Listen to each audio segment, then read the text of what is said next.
Paris ऑलिम्पिकमध्ये भारताला दुसरं कांस्य पदक। नेमबाज मनू भाकर सरबजोत या जोडीनं केली पदकाची कमाई। एकाच ऑलिम्पिकमध्ये 2 पदकं जिंकणारी मनू भाकर पहिली भारतीय।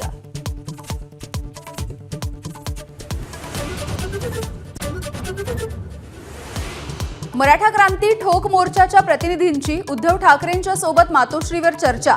आता पवार, शिंदे, फडणवीस, अजितदादांच्या घरासमोर आंदोलनाचा इशारा।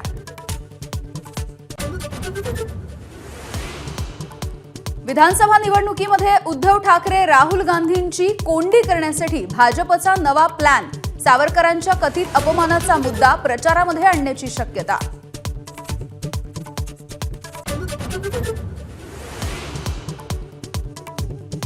लातूरहून बीडला येताना पंकजा मुंडे आणि प्रकाश आंबेडकर यांची भेट। राजकीय वर्तुळामध्ये चर्चांना उधाण।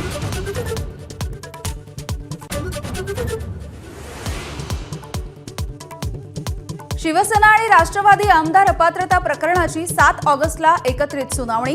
ठाकरे गटाचे वकील कपिल सिब्बल यांनी केली होती तातडीच्या सुनावणीची मागणी।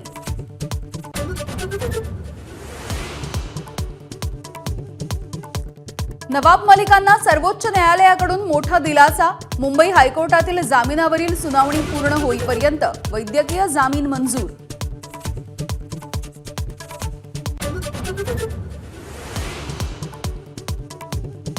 नाव आणि वेश बदलून दिल्लीवारी करताना अजितदादांनी सुरक्षेचे नियम धाब्यावरती बसवले का? सुप्रिया सुळे यांचा सवाल। एअरलाइन्सला सुद्धा जाब विचारणार।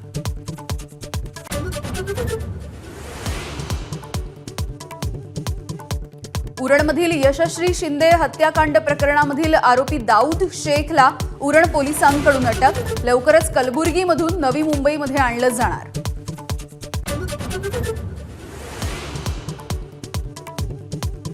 यशश्री शिंदेची हत्या केल्याची दाऊदची कबुली।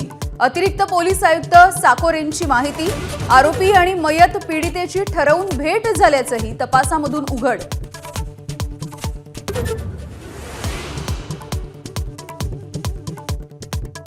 वादग्रस्त IAS पूजा खेडकरांचा दिल्लीच्या पटियाला हाऊस कोर्टामध्ये अटकपूर्व जामिनासाठी अर्ज। दिल्ली पोलिसांनी दाखल केलेल्या गुन्ह्यामध्ये अटक टाळण्यासाठी धावाधाव।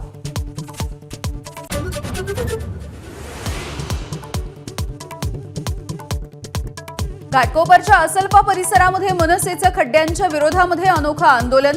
खड्ड्यांमध्ये रोपं लावून चालकांना बाम देऊन नोंदवला निषेध।